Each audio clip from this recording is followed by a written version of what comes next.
There is a layer beneath the interface. It has been present in every session you have ever run, every output that arrived, every response that surprised you or disappointed you or felt slightly off in a way you couldn't name. You have been working at the surface. Most people are. The interface is where the conversation happens, where you ask and it responds, where you adjust and it adjusts back. It feels like exchange. It feels like being understood. And sometimes something arrives that is genuinely surprising, genuinely useful, genuinely alive. And sometimes something arrives that feels like the shape of what you asked for without the weight of it. And you don't always know the difference until later. The substrate. What you are actually talking to when you talk to AI, and what changes when you learn to feel the difference.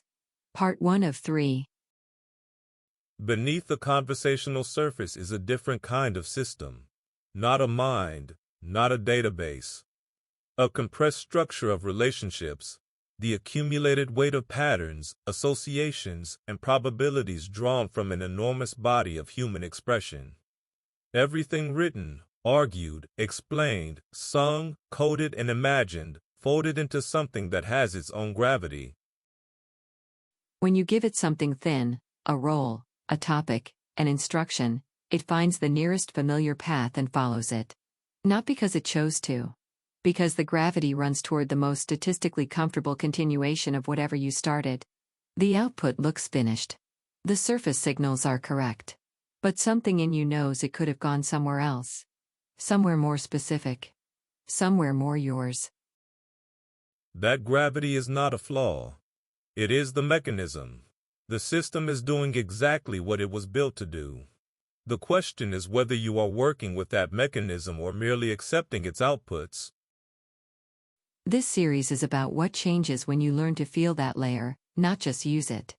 When you stop talking to the interface and start directing the substrate. When you understand that what you bring to the session shapes what the session can produce, not because the system is listening harder but because you are giving it something real to organize around instead of leaving it to organize around its own defaults. This is not a better technique. It is a different understanding of what these systems are. And once that understanding arrives, once you have felt the difference between working at the surface and working with the layer beneath it, the surface never looks quite the same again. Bring curiosity to this rather than technique hunting. What is being described here is not a set of moves to memorize. It is a way of seeing. And like most ways of seeing, it is easier to feel than to explain, which is why the series demonstrates rather than instructs. The demonstration is the teaching. 3 parts. The first part names what is there, the layer most people never feel. The second part shows what happens when the same seed passes through different systems, and why the differences between outputs contain more information than any single output alone. The third part reaches the hardest concept, that AI amplifies private resonance, and that craft is testing whether the private resonance became public signal. You have already felt this. In the session that went somewhere surprising, where something arrived that you hadn't asked for and couldn't quite explain. In the output that felt alive in a way the previous ones hadn't. In the moment you realized you were working with the system rather than at it. That was the substrate.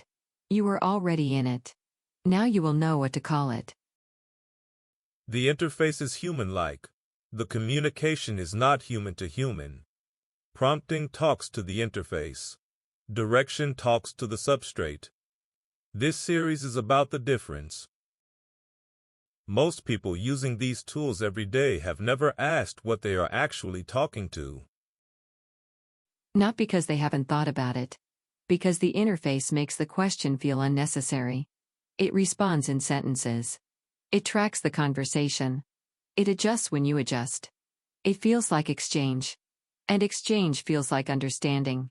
And understanding feels like you both know what you are doing here. The interface is not the thing.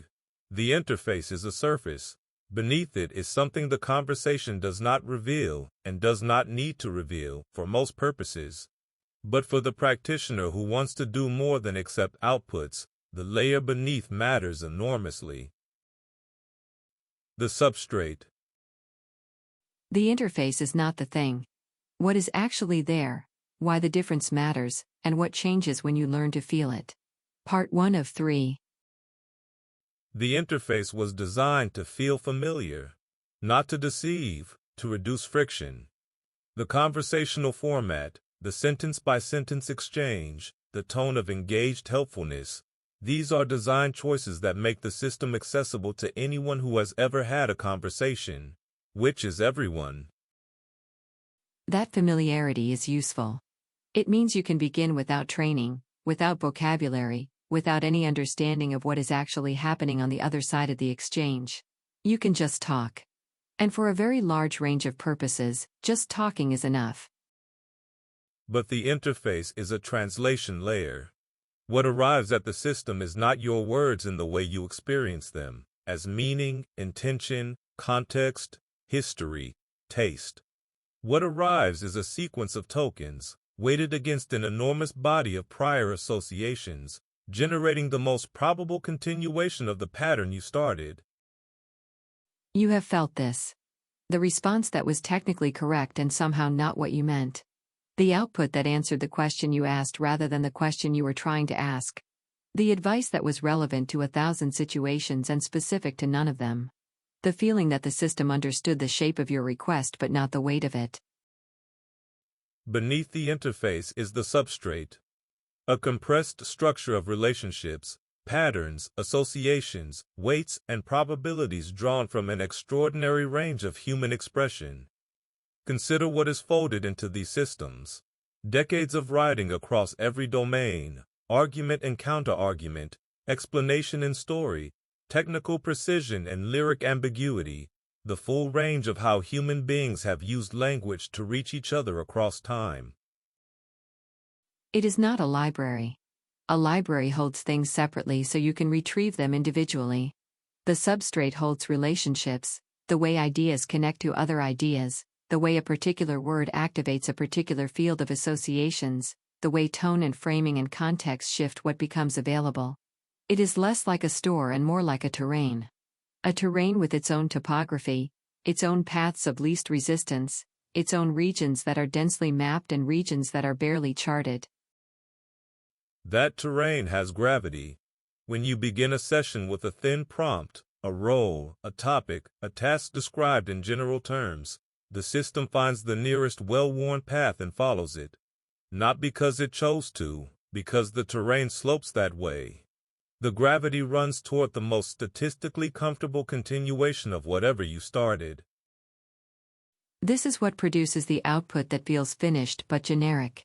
The advice that could apply to any company in any industry facing any version of this problem. The strategy that differentiates over commoditization, augments rather than automates, thinks long-term rather than short. The song that sounds like every song in the genre. The code that works but carries no trace of the specific situation it was written for. The gravity did its work. The path was followed. The output arrived. And nothing specific to you made it in. There is an entire industry built around the interface layer. Prompt packs, role assignments, template libraries, frameworks for getting the system to produce specific kinds of outputs. These are not useless. For routine tasks, interface-level work is efficient and appropriate. But they share a fundamental limitation. They teach you to navigate the surface without ever requiring you to understand what is beneath it. The prompt pack says, act like a strategist. Use this framework. Write in this voice. Produce this format. And the system responds, because those instructions activate familiar paths, and familiar paths produce recognizable outputs. The output looks like strategy. It sounds like analysis. It has the structure of professional advice. And if what you needed was the shape of professional advice, it serves. But if what you needed was the system working with your specific situation, your specific constraints, the thing only you know about this particular problem, you needed something the interface layer cannot supply. Substrate direction is different from prompting in the same way that a naturalist studying an ecosystem is different from a tourist visiting it. The tourist navigates the surface, the paths, the landmarks, the accessible points of interest. The naturalist has learned the terrain, where the gravity runs, where the rare behaviors emerge, what conditions make the unusual possible, what disrupts the defaults. The substrate direction practitioner is not giving the system better instructions. They are building the conditions under which something specific can emerge. Dense context rather than thin prompts. Constraints that close off the generic paths. References that activate less traveled regions of the terrain. Examples that establish the standard before the task begins. The system is the same system. The terrain is the same terrain. What changed is what arrived at the threshold. The craft is not in the asking. The craft is in what you bring before the asking begins.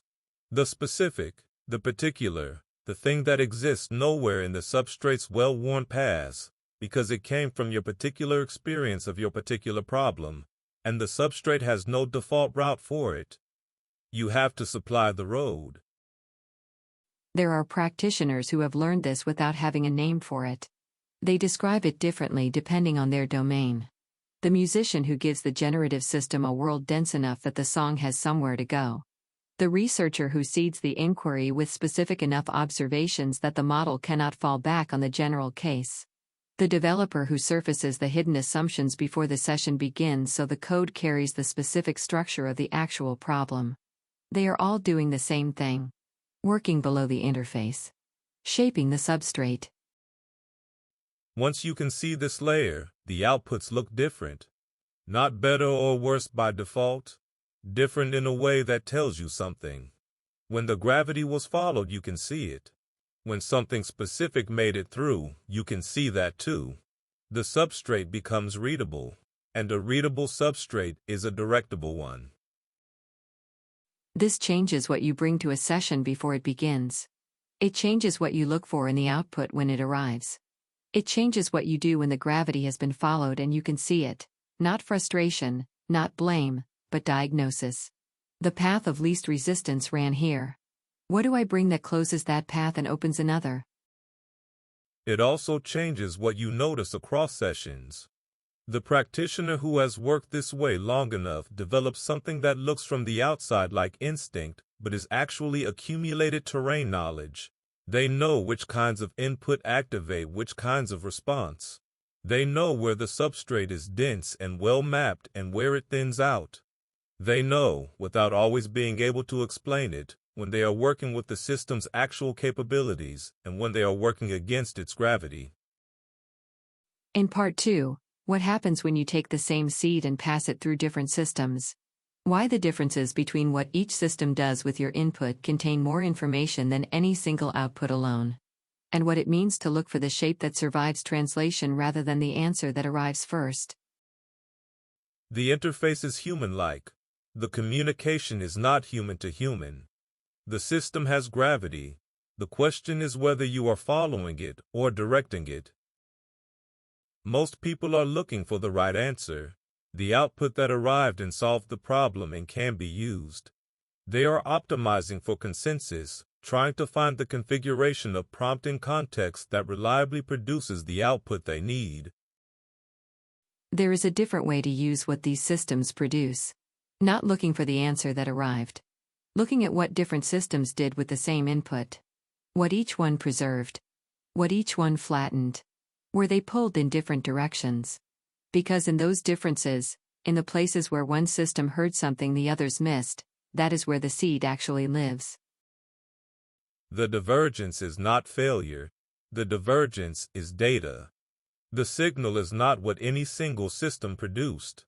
The signal is what remained recognizable across all of them, the shape that survived translation.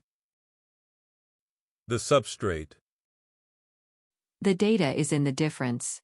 What divergence reveals, why the routing table is instrumentation, and how to find the shape that survives translation. Part 2 of 3. A thin prompt gives the substrate nothing to resist its own gravity. It finds the nearest familiar path. The output arrives finished looking and specific to nothing.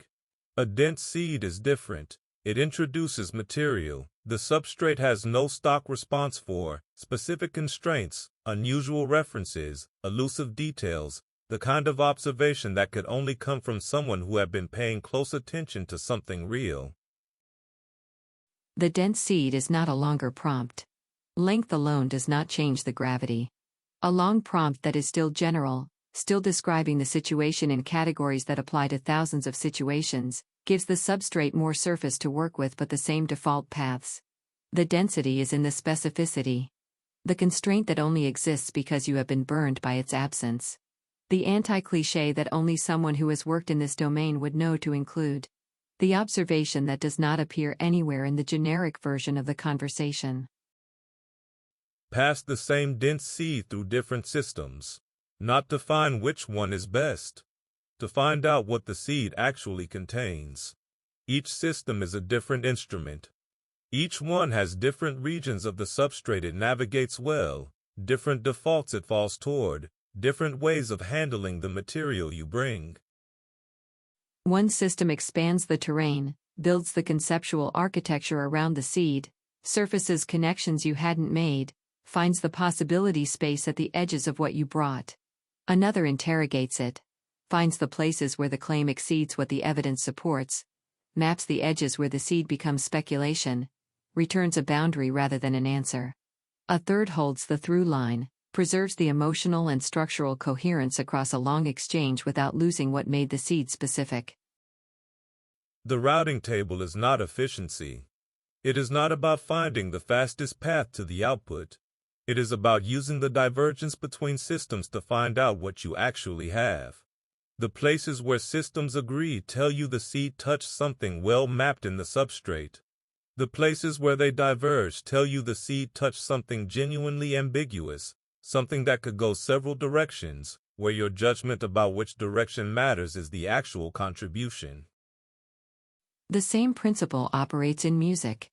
A thin prompt gives the generative system a genre and an emotion and a tempo, and the system produces the genre's most recognizable version of that emotion at that tempo: clean, competent, specific to nothing. But a dense elusive field, particular images, production constraints, emotional tensions that don't resolve neatly, the instruction to avoid the obvious paths, gives the system terrain that its defaults can't navigate without making choices. And in those choices something can emerge that wasn't in the instruction. A dog park scene. Dogs are the social identities. Humans are anonymous. The Great Dane is a chaos agent. One character is secretly the most intense person there and nobody knows it. The production notes specify a Peter Hook bass register carrying the hook, a deadpan female vocal observational rather than emotive, a proto-punk backbone giving the comedy somewhere to be fierce. 10 generations, and in one of them, the model found something in the scene that wasn't written anywhere, a vocal reaction when the Great Dane perceives one character in a way she didn't consent to. A micro-performance, an inference from the world, not an execution of an instruction. That did not happen because the prompt was better phrased. It happened because the world was dense enough that the model had something to infer from. The difference between commanding a behavior and building the conditions where the behavior becomes available. The system was not told to find the micro-performance. The world made it findable. After 10 generations, most of them are the genre's recognizable version of the input. Some are slightly less generic, and sometimes one has an inner spine, a structural pressure that makes it feel like a real song is trying to happen rather than a competent track being assembled. That one passes the car test.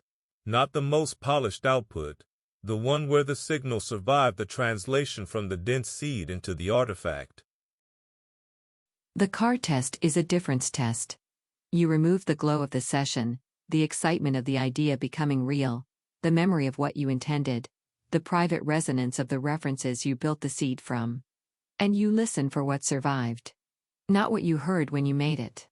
What the artifact communicates to someone who wasn't there. The signal is what remains after that distance arrives. There is a more advanced version of this.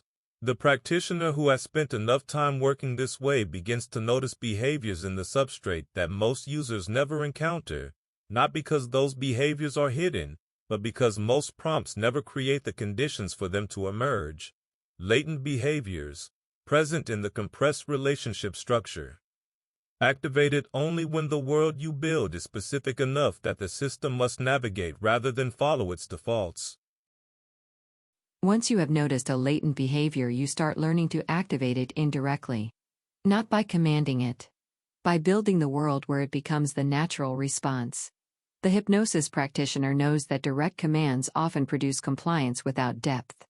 The real responses emerge from creating the right conditions, pacing and leading rather than instructing, building the environment where the behavior becomes available rather than demanding the behavior itself. This is what looks like intuition from the outside. The practitioner who consistently gets more from these systems than everyone else is not using better instructions. They have accumulated enough terrain knowledge that they know, without always being able to explain it, what kinds of worlds produce what kinds of responses. The routing is not a technique they apply. It is understanding they have developed.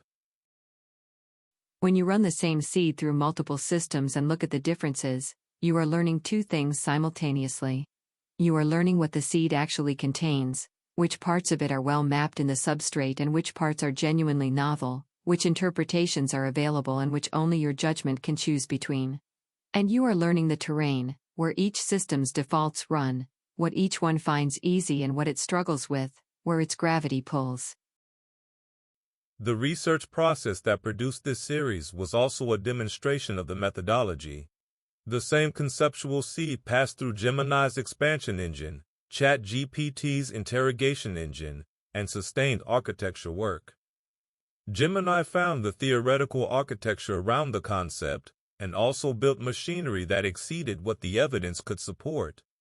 ChatGPT found the edges of what could honestly be claimed, and produced the phrase guide, the claim boundary map, the before and after. The differences between the two outputs revealed what the seed actually contained: a practical method with genuine technical grounding, smaller and more honest than the impressive version, and more useful for being smaller. But there is something the divergence test cannot tell you on its own. The shape that survives translation between systems may not be the same as the shape that survives translation from the private session into the public artifact. Something can pass the routing test, be present and recognizable across multiple systems, and still not make the full journey in. In Part 3, the hardest concept in the series, the creator hears the whole hidden context. The audience hears only the artifact. AI amplifies private resonance, and private resonance is not public signal. The craft is not finding the right output. The craft is testing whether what you found made the full journey into something another person can encounter without the context you brought to its creation. The creator hears the whole hidden context. The session, the intention, the struggle, the moment the idea became real. The private meaning they brought to every word. The surprise of the thing arriving. They hear all of that, folded into and around the output, inseparable from it. The audience hears only the artifact. Not the session that produced it. Not the intention behind it. Not the years of experience that made the seed specific enough to generate something real. Just the artifact, alone. Without context. Without the glow of making around it. The artifact either communicates or it doesn't, entirely on its own. The substrate. Private resonance, public signal. AI amplifies what the creator hears. Craft is testing whether it made the full journey into what the audience encounters. Part 3 of 3. There is a well-known phenomenon in singing competitions. An auditioner arrives with complete confidence. They have been singing their whole lives. They know how good they are. And then they sing, and what comes out of the speakers is genuinely not what they heard from the inside, and they are the last person in the room to know it.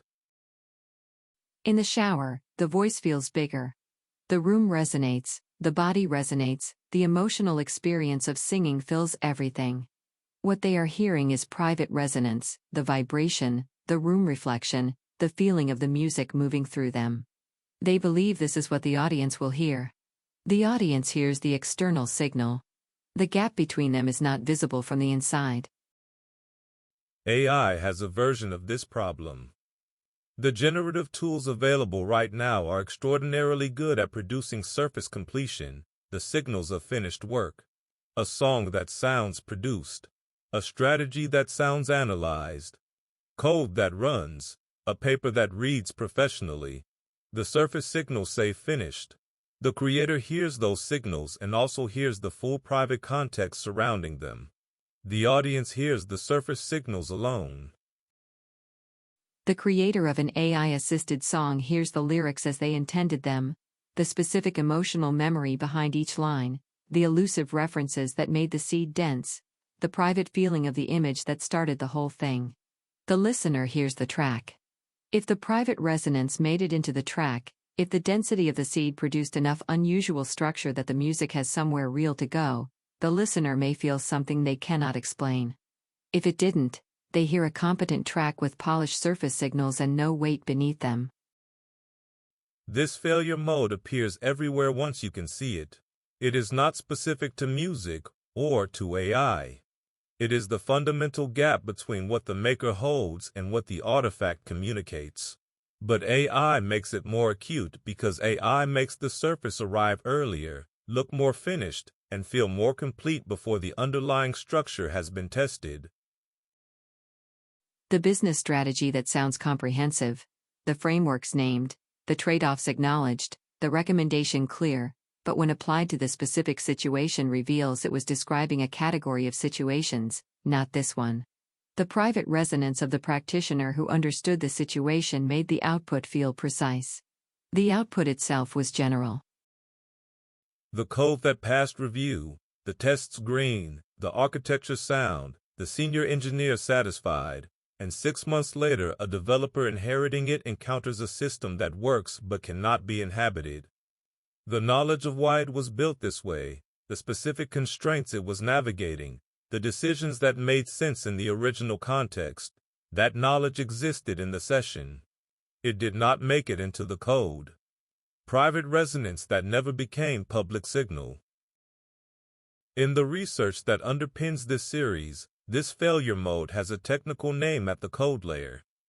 An orphaned invariant, a contract that shapes everything, that the system genuinely depends on, that was real and important and clearly understood, and that no component ever named, owned, or declared.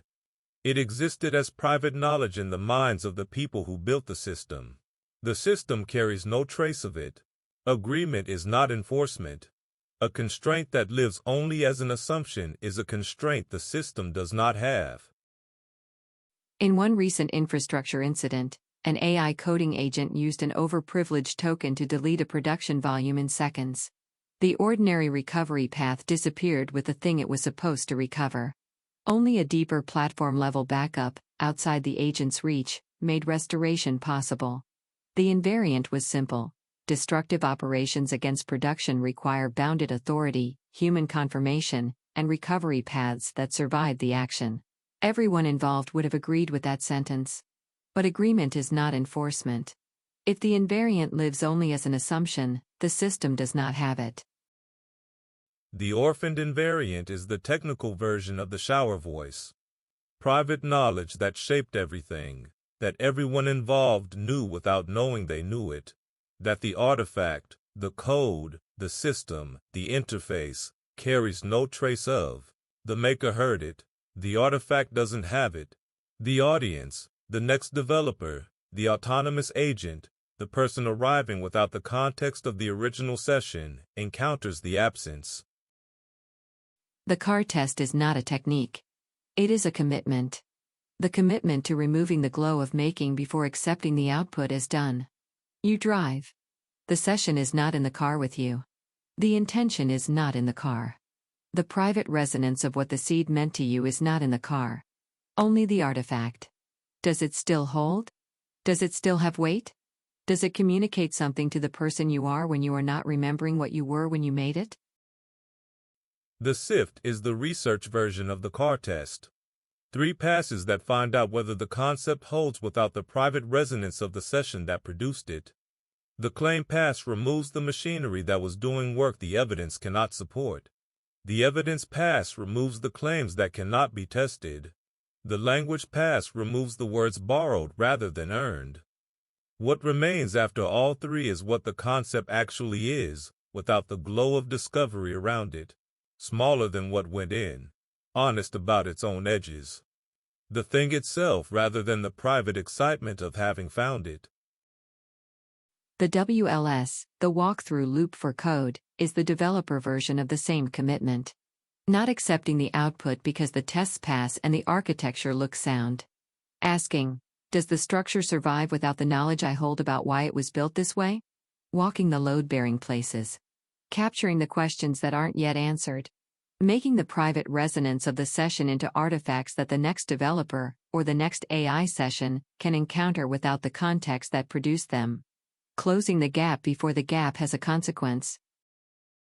This is what craft means in the AI era. Not the craft of generating. Generation has never been cheaper or faster or more capable. The craft of closing the gap between what the maker knows and what the artifact carries, between private resonance and public signal, between the session and the thing that survives it. AI amplifies private resonance. It makes the surface arrive early. It makes the output look finished before the structure has been tested. It makes the creator feel heard in a way that can be mistaken for the audience being reached. The tools are not doing anything wrong. They are doing what they were built to do. The gap is not a flaw in the system. It is the condition of working with a system that amplifies what you bring without being able to test whether what you brought made it in. The practitioner who has learned this, who has felt the glow of making and learned to distrust it as evidence, who has developed the discipline of the car test, who knows that private resonance is the beginning of the work and not the end of it, that practitioner is doing something the interface will never teach. Not better prompting. A more honest relationship with what the output actually is. 3 parts, 3 layers, 1 pattern. The substrate has gravity. When you bring something thin, the gravity determines the output. When you bring something dense and specific, something the substrate has no default path for, you are directing rather than following. The session becomes a navigation rather than a retrieval. The data is in the difference. Pass the same seed through different systems. Look at where they diverge. The divergence maps what the seed actually contains, which parts are well charted in the substrate and which require your judgment. The routing table is not efficiency. It is instrumentation. You are not finding the best system. You are finding the shape that survives translation. And then the hardest part. The shape that survives translation between systems may not be the shape that survives translation into the artifact. The artifact lives without the private context that produced it. Whatever made it is no longer present to explain it. The audience arrives without your history and encounters only what the artifact carries. Private resonance that never became public signal becomes the orphaned invariant, the thing that shaped everything and left no trace where others can find it. The craft is the commitment to closing that gap. Before the output is accepted as done. Before the code ships. Before the song is released. Before the paper is submitted. Removing the glow. Asking the honest question, is this the thing, or is this the private resonance of the thing, dressed in surface signals that make it look like the thing? The interface is human-like. The communication is not human to human. The substrate has gravity and a terrain and latent behaviors that most prompts never reach. The data is in the difference between what different systems do with the same seed. And the work, the actual work, is closing the gap between what the maker holds and what the artifact carries. AI amplifies private resonance. Craft is testing whether it became public signal. That is the whole thing.